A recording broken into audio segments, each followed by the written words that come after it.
Halo semuanya, dan selamat datang kembali. Hari ini kita bakal bedah materi yang super menarik dan jujur aja, ini krusial banget buat masa depan karir kita. Coba deh, bayangin skenario kayak gini. Ada dua orang yang baru aja masuk ke dunia kerja. Orang pertama, dia lulusan kampus bergengsi, IPK-nya 3,9 dan wah, hafal semua teori di luar kepala. Terus orang kedua, IPK-nya ya biasa-biasa aja lah, tapi dia punya satu hal rahasia. Nah, coba tebak apa yang terjadi 2 tahun kemudian. Si lulusan IPK biasa ini tiba-tiba udah jadi tim lead. Sementara si lulusan cum laude kita masih stagnan di posisi yang sama. Gila kan? Ini bukan karangan fiksi loh. Dan jawabannya tuh bukan sekedar oh dia lagi hoki aja atau pasti main orang dalam. Enggak, ada sebuah paradoks besar tentang apa yang sebenarnya bikin seorang pekerja modern itu sukses. Oke, mari kita selami ini lebih dalam. Kenyataannya tuh lumayan bikin kaget. Kesuksesan karir di era sekarang itu benar-benar nggak lagi bergantung sama kesempurnaan nilai di atas kertas. Sama sekali nggak. Dunia kerja ternyata lagi haus banget nyari kemampuan spesifik yang adaptif dan tersembunyi.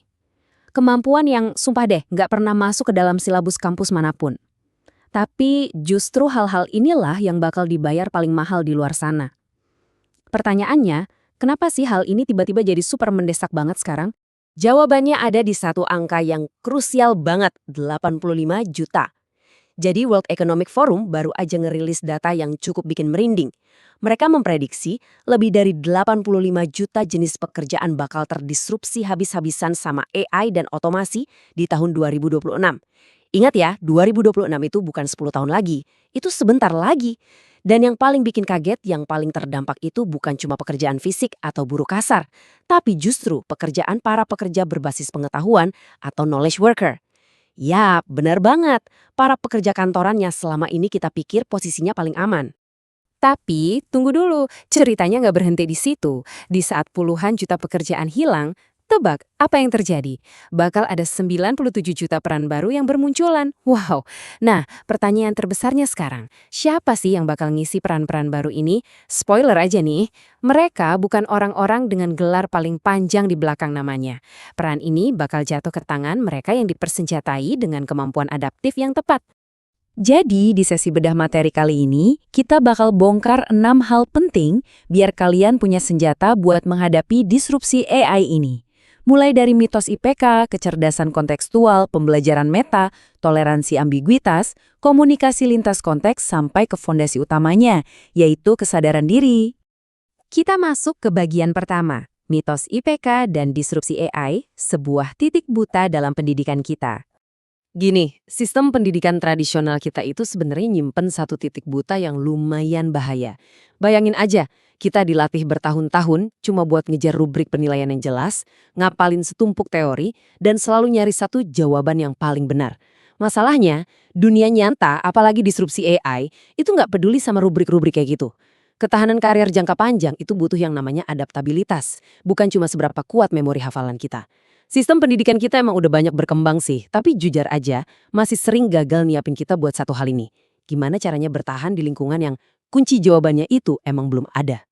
Oke, lanjut ke bagian kedua, kecerdasan kontekstual atau gimana caranya membaca situasi. Nah, ini dia nih, rahasia pertama yang ngebedain pekerja yang stuck di situ-situ aja sama seorang pemimpin yang dinamis. Kecerdasan kontekstual. Pernah nggak sih kalian udah nyiapin presentasi mati-matian, materinya udah paling oke, tapi pas mulai ngomong, suasananya garing, kayak nggak nyambung aja gitu sama audiensnya? Nah, itu kejadian karena kurangnya kecerdasan kontekstual. Ini tuh kemampuan buat ngebaca ruangan, ngebaca situasi sosial dan emosional secara langsung, secara real time, terus secara instan bisa ngerubah cara kita ngerespon saat itu juga. Ini jauh lebih dalam dan lebih praktis dibandingin cuma sekedar empati biasa. Ini ibarat punya insting situasional yang tajam. Dan ini dengan sangat brilian mengilustrasikan apa yang lagi terjadi di industri top 10. Faktanya, riset dari Harvard Business Review nemuin kalau perusahaan-perusahaan kelas dunia itu udah nggak peduli lagi sama tumpukan sertifikat doang. Mereka tuh lebih nyari seberapa cepat sih kalian bisa baca situasi yang lagi berubah-ubah. Kecerdasan kontekstual sekarang bener-bener udah ngalahin IPK. Kalau kalian bisa ngebaca ruangan, kalian bisa ngendalin arah diskusi. Dan trust me, itu adalah aset yang harganya mahal banget. Kita masuk ke bagian ketiga, pembelajaran meta alias gimana caranya belajar hal baru dengan super cepat. Mari kita hadapin fakta keras ini ya. Kemampuan teknis atau hard skill jagoan yang kalian banggain hari ini, itu bisa benar-benar usang cuma dalam waktu 3 tahun. Serius, bukan 5 tahun, tapi 3 tahun. Gila kan? Jadi, pembelajaran meta atau meta learning ini bukan tentang seberapa tebel buku yang udah kalian baca di masa lalu. Sama sekali bukan. Ini tuh tentang seberapa ngebut kalian bisa mencerna dan memahami teknologi atau sistem yang benar-benar baru yang mungkin baru bakal rilis bulan depan.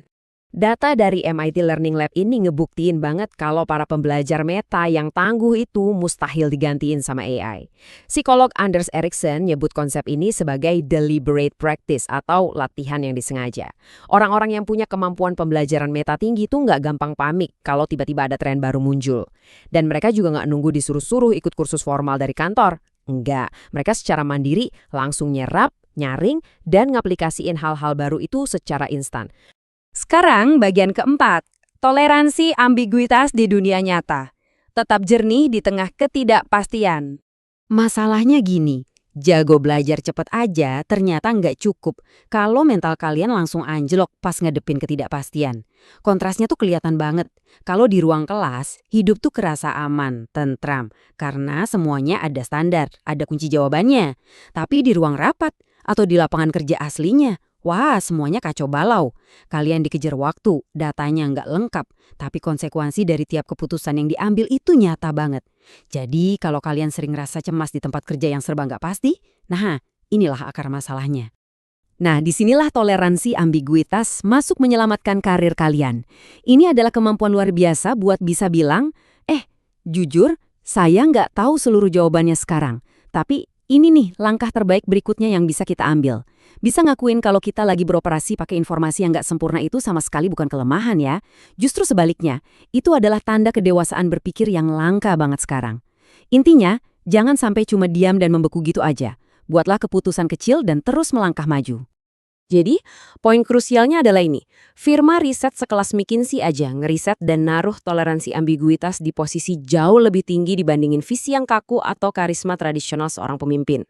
Di era di mana AI bisa ngacak-ngacak industri setiap beberapa bulan, pemimpin yang paling dicari itu adalah mereka yang kepalanya tetap dingin, walaupun peta jalan di depannya itu benar-benar gelap gulita, alias nggak kelihatan sama sekali. Lanjut ke bagian kelima, komunikasi lintas konteks jadi sang penerjemah dunia. Jujur aja, ini adalah skill yang secara finansial paling bisa bikin kalian untung besar. Kita bukan lagi ngomongin public speaking biasa atau sekedar jago nulis email yang sopan. Enggak. Komunikasi lintas konteks ini butuh yang namanya empati kognitif dan penceritaan data.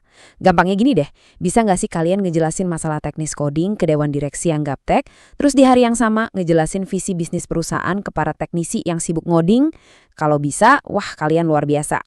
Soalnya, sehebat apapun ide brilian kalian, itu nggak ada harganya sama sekali kalau nggak bisa dikomunikasikan buat dieksekusi sama tim lintas divisi atau bahkan lintas budaya. Di era kerja hybrid kayak sekarang, orang-orang yang bisa bertindak sebagai penerjemah antar dunia ini bakal ngerasain akselerasi karir yang gila-gilaan. Ini tuh beneran ibarat tiket emas buat lompat dari posisi staf operasional langsung nembus ke posisi strategis. Soalnya ya, semua perusahaan butuh banget orang yang bisa nyambungin titik-titik antar departemen itu.